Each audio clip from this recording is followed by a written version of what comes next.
Hello, welcome to week 3 in interpreting course.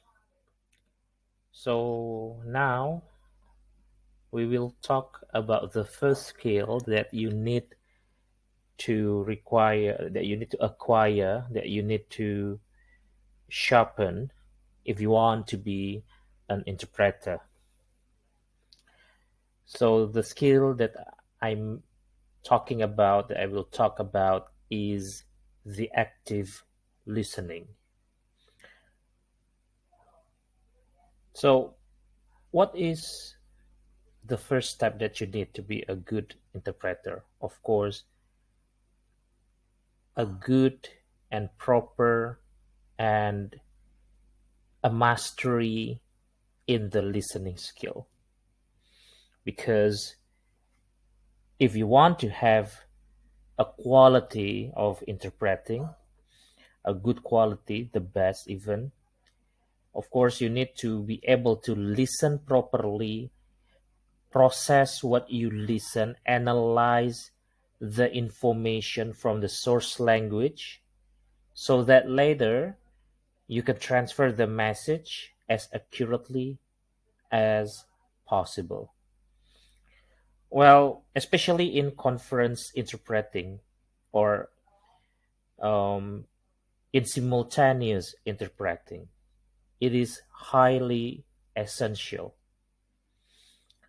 because in simultaneous interpreting, you have to listen and you only have like a split second to process what you listen and to produce it in form of speech. So you do it simultaneously. So if you're not good at listening and processing mentally what you listen to, um, it will be impossible for you to conduct a proper and professional simultaneous interpreting. What about in consecutive interpreting? In consecutive interpreting, you also need the listening. And then after you listen, you process it, you take notes on what you listen so that later on you can retell what you listened before. So again, listening is important in both consecutive and simultaneous interpreting.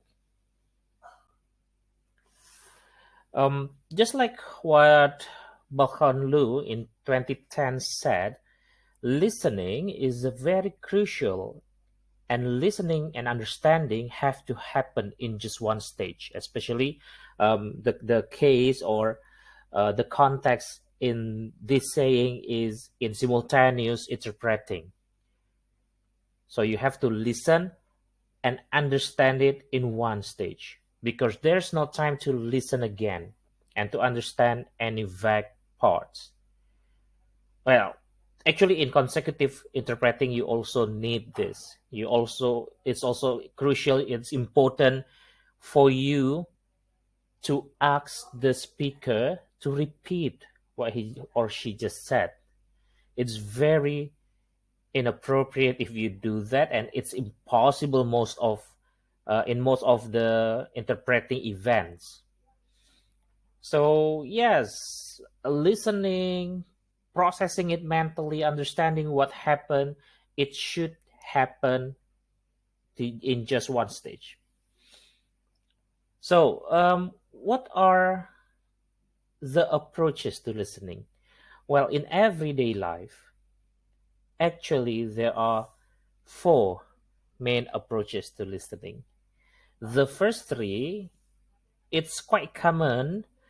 It's quite common to happen in our daily life. So the first one is passive listening. Imagine when you're driving a car and you get bored and you turn on the radio and you listen to the radio while you're listening. Well, you don't get most of the part of what you listen to because you just want to entertain yourself to um, make sure that you're awake during the long drive that you have. So this is what we call as passive listening. So you just listen without even care to what they're saying. The second type is superficial listening.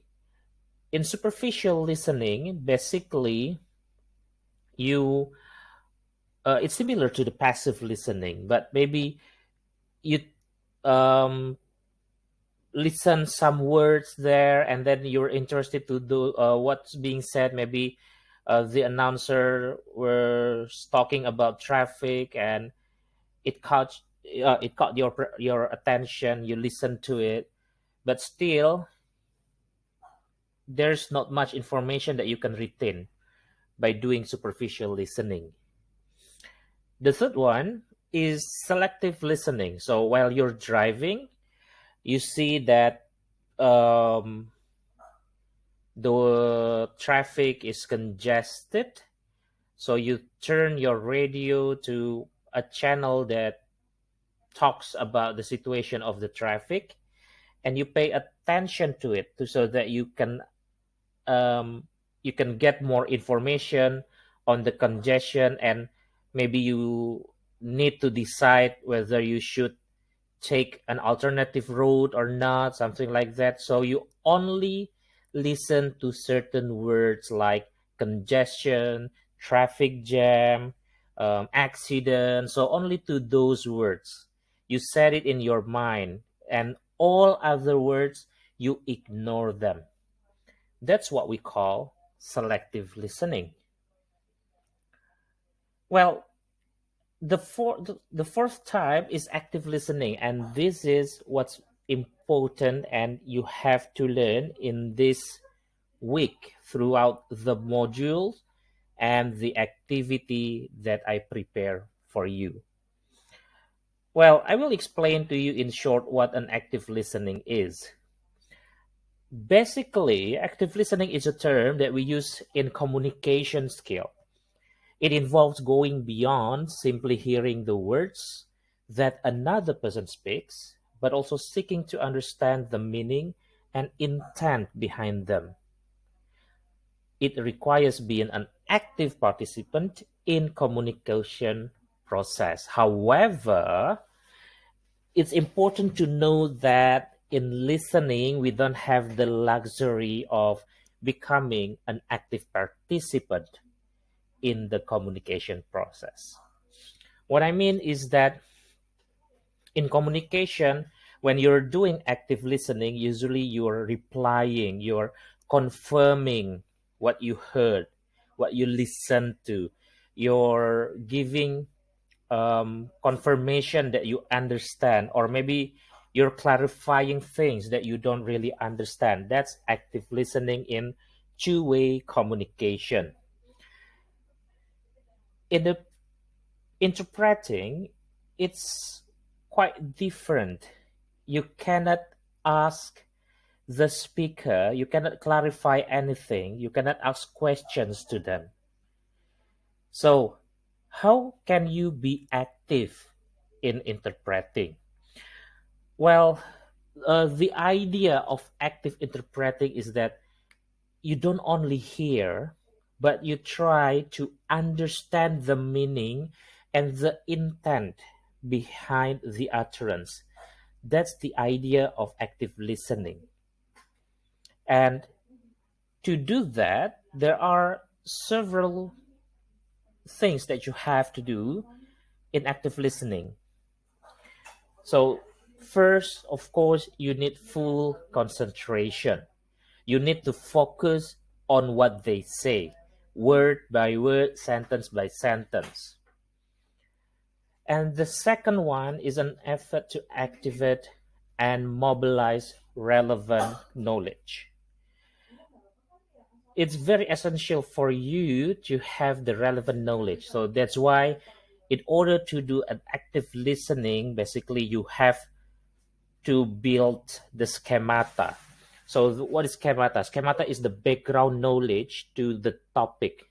So that's why in interpreting event, it's important before the event you have to learn what event it is, what is going to be discussed in the event, and even if it's possible, you can ask uh, you can ask them, you can ask the organizer of the event to give you the materials that will be discussed if they have it, so that you can build this relevant knowledge, because this relevant knowledge will help your brain to set up a set of vocabularies related to that knowledge, and it's very important for you to activate it so that whenever they said it, you can get it just in a split second what the translation will be. The third one is having an empathy to the speaker's intent. So you always keep in mind one question: what he means by saying that, why he's saying that, what's the purpose of the utterance, where will this sentence lead to. Having this in mind will help you to analyze and to do an what I call intelligent guess to the intent of the speaker, so that you can imagine and you can predict what's the next word will be before they say it. And of course, in interpreting, you cannot say it before they say it. But at least it helps your mind, it helps your brain to have a prediction so that you will do the interpretation or the interpreting a little bit easier. After having empathy, the next thing that you need to have is the mental processing of information. What is mental processing of information? So use your imagination to process the information, to put it in context. Use your cognitive process to it. Okay, you will learn further about this from the module about mental processing of information. But um, in a simple word, when you listen to something, for example, now you're listening to me, if you're paying attention, your mental will relate what I said to your experience when you're listening something, what you did when you're listening something, and your mind will give you some knowledge about it that's related. And then you will understand more, you will have more context to what I said. That's the mental processing. You let your imagination works, you let your cognitive process work properly, and it needs practice. Because what happened when you drifted away just in 1 or 2 seconds, this mental processing will you will lose it, and you will lose a lot of things that the person says. The last one will be the ability to chunk the information and outline it. Well, it's important for you to be able to chunk the information that you listen, to chunk it down into a block of information, and then you outline it in your mind. Yeah, it's part of the mental processing actually, but this one will help you to produce the word, to say what you're going to say, to give the interpretation to the one that's listening to you, to the audience. Okay, so you need to be able to chunk the information and outline the information. In consecutive interpreting, you can chunk it and outline it in notes, but you don't have time to make notes, to take notes, maybe in simultaneous interpreting. So in simultaneous interpreting, you have to do it in instance. Okay, so yeah, that's it. That's about active listening. So all in all, active listening is very important, and you have to hone this skill. You need to master this skill. That's why we will do it in several sessions. Now, in this third week, you're going to learn the basics, and next week maybe we will do some activities how you can have um, this skill. Yeah, how can you imprint this skill on yourself? Yeah. Okay, I think that's it for um, this instructional video. Thank you for listening and paying attention, and I will see you on the meeting. Bye bye.